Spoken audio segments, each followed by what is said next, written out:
Hola, hola, Pac-Man. ¿Cómo eras en el Pac-Man, Pedrito? ¿Se te daba o no? Me gustaba el juego. Yo no di nunca una. Es Yo divertido. nunca di una. Fíjese que un día como hoy del 80 nació la bolita amarilla con hambre infinita. Sí, por eso vamos a hablar del Pac-Man. El comecocos que se comió al mundo. Y el videojuego se convirtió, bueno, en el favorito. Es más, tiene a millones de personas conversas en cazadores de fantasmitas, demostrando que los píxeles también podían hacer historia. ¿Cómo fregados no? Yo creo que cuando la sacaron nadie imaginaba que terminaría devorándose la cultura pop del planeta. Ese día la empresa japonesa Namco lanzó oficialmente Pac-Man con una consola para el Atari, ¿se acuerdan? También del ¿cómo se llamaba este así? El Mesapong. Pero el videojuego cambiaría para siempre la historia del entretenimiento electrónico, abriría las puertas a la era dorada de los videojuegos. Y sí, aunque muchos lo recuerdan especialmente por la explosiva llegada a la Atari 2600, la fiebre de Pac-Man empezó en las salas arcade, donde las filas parecían concierto de rock o estreno de Star Wars y las moneditas desaparecían más rápido que los puntos del laberinto. Uno llegaba y en la farmacia normalmente tenían una o dos maquinitas que no son las tragamonedas actuales, que es otra cosa. Y si alguien estaba jugando, tú ponías tu moneda y alguien venía después y así hacías fila. La historia detrás de Pac-Man parece inventada por un guionista con exceso de azúcar. El diseñador japonés Toru Iwatani contó que la inspiración surgió al ver una pizza a la que le faltaba justo una rebanada y así nació en su mente esa figura amarilla, ¿verdad? Con una boca enorme y apetito legendario. Y en una época dominada por los videojuegos de disparos y navecitas espaciales, la verdad es que Pac-Man era distinto. Era colorido, era simpático, simpática, era fácil de entender, menos para mí.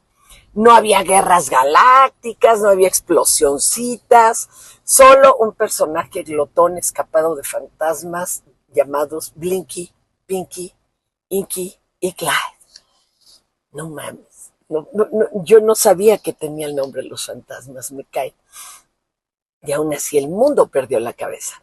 Pac-Man fue un fenómeno social, y nadie lo vio venir. Pac-Man no fue simplemente un videojuego, fue una obsesión colectiva. Y en los años 80 los salones arcade estaban repletos de adolescentes, de niños, de adultos que todos querían jugar su turno. Había competencias, récords mundiales. De hecho, el gran mundial de Pac-Man lo ganó un mexicano que ahorita anda vendiendo su consola, se la regaló así, el mero diseñador. Pero bueno, la idea era que los jugadores eran capaces de memorizar cada rincón del laberinto, como si fuera un mapa del tesoro y en dónde se iba a prender al ratito, ¿no? Y la fiebre fue tan grande que aparecieron sus series animadas, las camisetas, las loncheras, cereales, canciones, juguetes, mochilas, hasta dibujos animados de sábado por la mañana. Neta, solo le faltó un corrido tumbado, pero todavía no existían. Y bueno, Pac-Man se convirtió en uno de los primeros personajes de videojuegos reconocidos mundialmente. Era más famoso que muchos artistas de la época. Y la llegada de Pac-Man a la legendaria Atari 2600, pues eso fue todo un acontecimiento gigantesco. Y todos querían tener el juego en casa. Todos, menos en mi casa. ¿En tu casa tenían videojuegos, Pedrito, o no? Tuvimos algunos. Pero no le dedicaban mucho tiempo, ¿verdad? No, si no, no habrían salido todos ingenieros matemáticos, físicos, campeón de La ajedrez. computadora de todos, yo sí me gustaba el pinball. El pinball. Pinball, ¿qué es así? El de mesa. Bueno, pero esos fueron. Pero no eran de necesidad en computadora. El pinball chico, en computadora, no, pero el pinball es otra cosa, a mí sí me gusta. Y allí veíamos padres comprando consolas, niños intercambiando cartuchos, hermanos peleándose por el control, vecinos entrando solo 5 minutos y se quedaban 2 horas. Y fue uno de los videojuegos más vendidos de su tiempo. Ayudó a convertir las consolas domésticas en parte de la vida familiar. Oh, sí.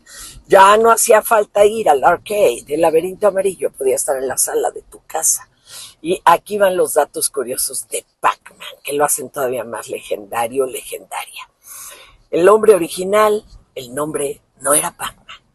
En Japón se llamaba Puck-Man, por el sonido japonés pacu-pacu, que describe abrir y cerrar la boca al comer.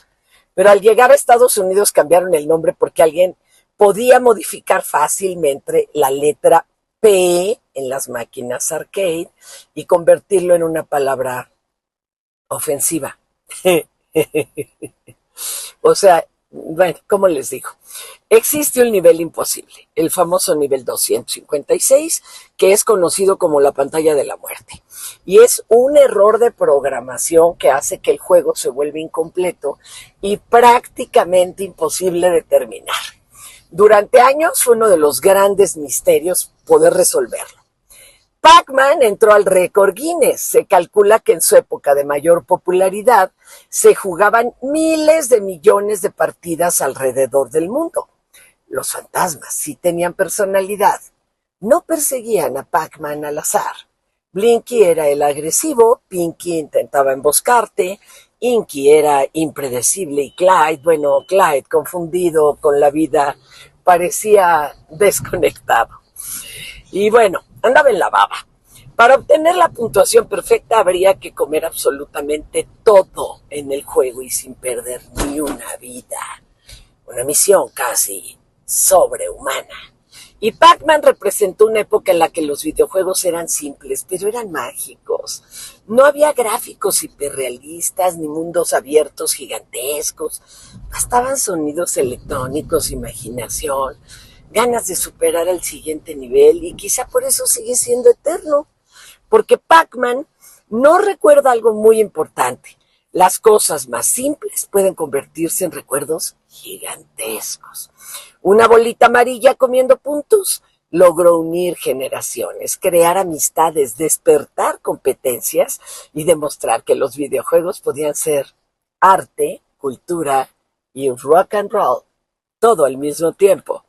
Hoy, más de 4 décadas después, escuchar ese clásico guaca, guaca, guaca, todavía activa la nostalgia de millones de personas y en algún lugar del mundo alguien sigue escapando de fantasmas dentro de un laberinto como si fuera 1980 otra vez, pero que no regrese la moda.